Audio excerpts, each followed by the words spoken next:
Guys, what's up? In this video, what we're going to be doing is we're going to be covering variables within prototyping in detail. And what I want to mention is, even before starting out, like if you actually go on Twitter, and I have Twitter open on my screen right in front of me, if you go on Twitter, we have people creating like these fancy games and all of that stuff, like again, like actual arcade games, like duplicating Flappy Bird and all of that stuff. I mean, if you want to explore variables and the power of them, like especially to those creators or like who are actually creating these tweets, by all means go ahead. But a normal designer, or actually even a professional designer, wouldn't be doing this in their day-to-day job. This is not something any employer would require of them. So it's a waste of time. So if you want to get likes, and if you want to explore, like let's say, the power of variables, by all means go ahead. But no one in their serious mind would actually ask you to do something like that. Rather, we're going to be covering some real scenarios where some people may actually ask you to do something like that to just see how certain functionality is working. And it's used within prototyping in your web applications and your mobile applications. It's not something that like you create games out of.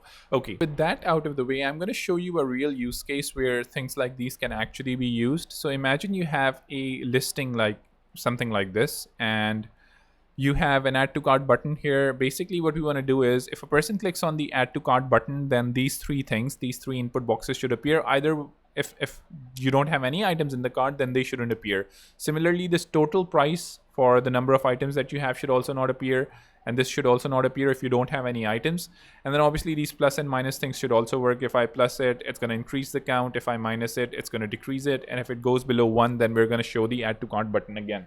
So as you can see, we're hiding and showing a bunch of different things here, which is going to be used when you're actually working with prototyping and variables in other flows as well. One other very relevant use case, which is a very simple one, yes, a use case, but it's one other very relevant use case that's going to be applied for variables and prototyping is actually a navigational aspect. So if I click on go to checkout, I have these two pages. One is the order summary and one is the you don't have any items. So I'm also going to check if I have any items. And if I have some items, then I'm going to take them to the other order summary. If I don't have any items, I'm going to take them to the no items. So pretty simple stuff. We're not going to do anything here on the order summary. We're not going to calculate the total price or something.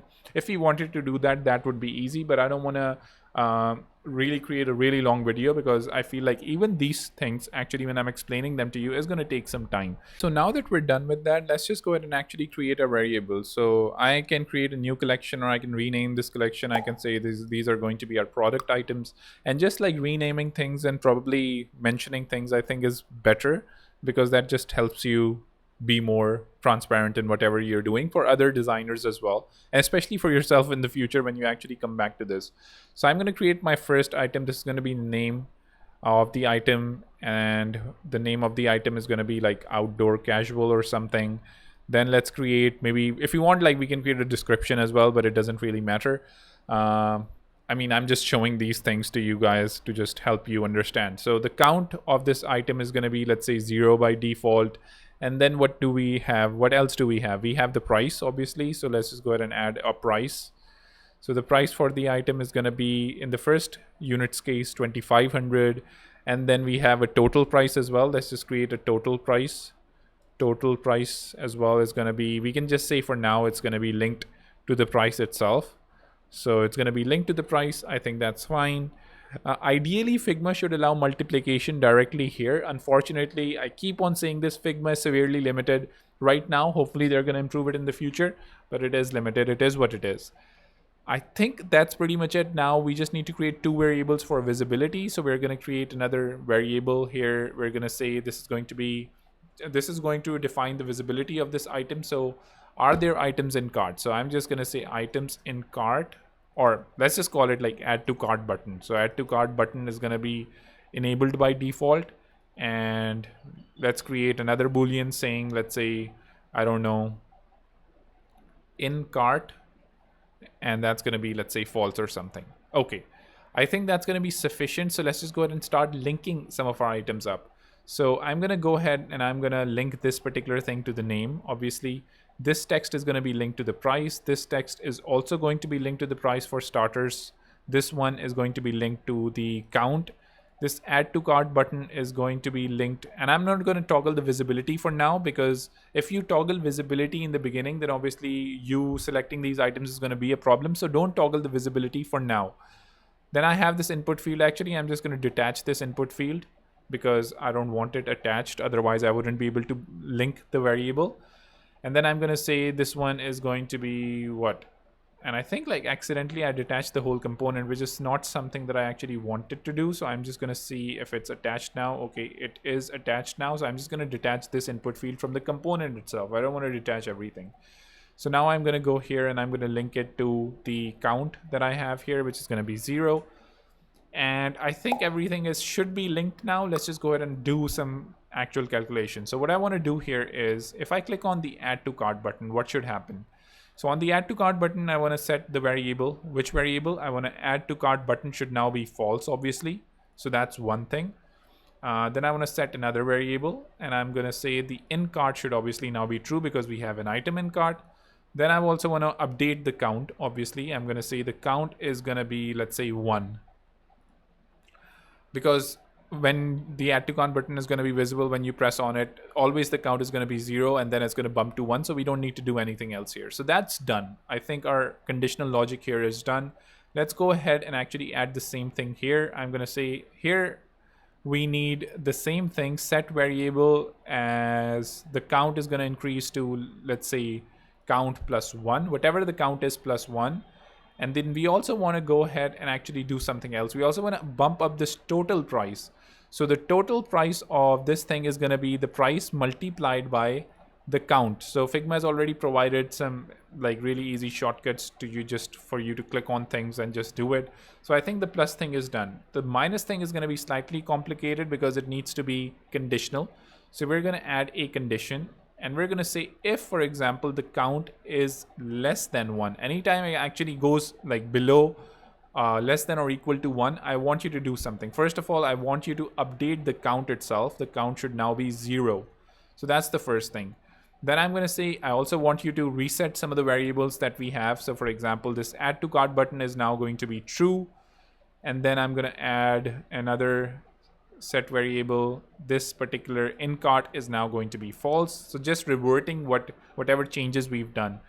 And we don't need to update the total price as well because we're actually going to be hiding the price. But if you want, you can do that as well. It doesn't matter. Just to be on the safe side, but it doesn't really matter. Otherwise, if it's like the count is greater than 1, then what we need to do is we need to update the count to count minus 1. And we also want to go ahead and decrease the total price. So we're going to say that I want you to go ahead and I want to set a variable. The total price is going to be exactly what we just mentioned, count multiplied by price. That's it. And link it. So now if we're increasing it, ideally the count, this is increasing, this is decreasing. All of this stuff is fine. But we haven't linked this total thing. So let's just go ahead and link the total as well to the total price. I accidentally linked it to the price. So now if we plus, as you can see, that's working fine. If we minus, that's working fine as well. Add to cart, that's working fine. Everything I think is fine. One thing, however, that I'd like to mention is I recently launched a Figma Noob to Pro course. Like, it's a premium course which basically has access to a lot of things that we're talking about. I've already updated a module about like mastering variables and variable prototyping, which basically has a lot more things in detail than just this video. It basically explains to you a lot of different concepts. Apart from that, we also have a Discord community where people can ask me questions. We have announcement, we have exercises, feedback sessions, and all of that stuff. So if you want to check it out, definitely check out the link in the description or in the comments. My subscribers on YouTube actually get a 50% off if they use the AM subscriber voucher code. So definitely don't miss it, and I'll see you there. So now let's go ahead and actually link our visibility. So I'm going to connect these two things that I have here to right click here, and I'm going to say if it's going to be related to in cart. If items are going to be in cart, then these two things are going to appear, otherwise they're not going to appear. And this particular thing is going to be linked to the add to cart button. So now if you refresh and click on this add to cart, as you can see, everything's like hidden. And I accidentally clicked on the actions. I don't need to link this actions to the layer visibility. So I need to go back and I need to check everything. So this add to cart this should be linked to this add to cart button in itself, visibility should be linked to the add to cart button. So if we refresh this, as you can see, that's working fine. Plus plus plus, that's good. Minus minus minus, and then minus add to cart button is back there again. And I guess like that's pretty much it. That's how you go ahead and link these things together. Now if you want to do something else, and let's say if you wanted to duplicate the same feature or functionality to another cart, I'm just going to go ahead and duplicate these items. I'm just going to change the images here. Nothing really much going on. And now what I can do is, actually I can just keep these. Actually, I can just enter any price that I want. So I'm going to go here. Actually, let me just keep these because sometimes thinking of things at the top of your head is a bit hard. So I'm going to add another mode here. So this is going to be our item 1. This is going to be item 2. And then we have another like item 3. Okay, so the item 2's text is this, the price is this, and everything else should remain the same. The price here should be this, and this is like party wear. Okay, party wear. That's what I wanted to do by just keeping these, just to easily be able to copy things. So now we're going to go ahead and we're going to go to our mode, and we're going to say this is going to be which product item. It's going to be the second product item, and this is going to be the third product item. So now as you can see, this particular functionality now should be duplicated. If we click add to cart and we increase this is going to be relatable to that particular thing. This is going to be related to this. This one is going to be related to this. And if we need a total count, we're just going to be adding these 3 things together, which is, I guess you guys understand that. So now that we're done with that, what we can do is we can now go to the checkout if we want. So what I want to do here is, actually, let me just delete this button, take this button, have this button go back here, but it doesn't matter that much. What we need to do is we need to add a conditional here. We need to say, and I'm just going to add another conditional here. I'm going to say on click, I want there to be a condition. In this condition, what needs to happen is if there are items, like for example, if the count is greater or equal to 1. If it's like greater or equal to 1, I want you to navigate to the checkout page. If it's not equal to 1, that means like it's less than it, then I want you to navigate to which page? The no items page. So now if we go to checkout, as you can see, it's going to go to the order summary because we have some items. And if we don't have any items, we go to checkout, it's going to take us to the no items page. So that's how you pretty much create interactive and a very simple prototype with advanced functionality and yeah, just a lot of fancy stuff.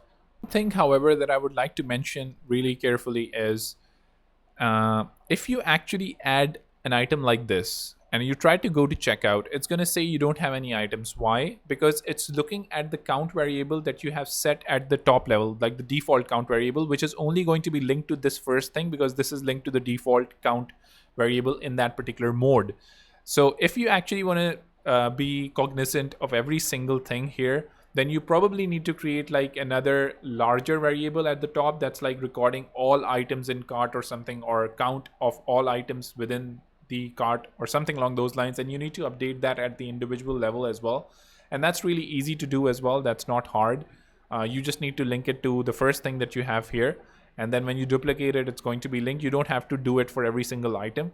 So just as a disclaimer, that's one thing that we need to consider when we're actually building flows like these. But I mean, it depends on how granular you want to get. It depends on how functional you need it. But hopefully this gives you an idea of what exactly is going on. So that's going to be pretty much it. Do subscribe, do hit the bell icon, and I'll see you in the next video. Take care. Bye.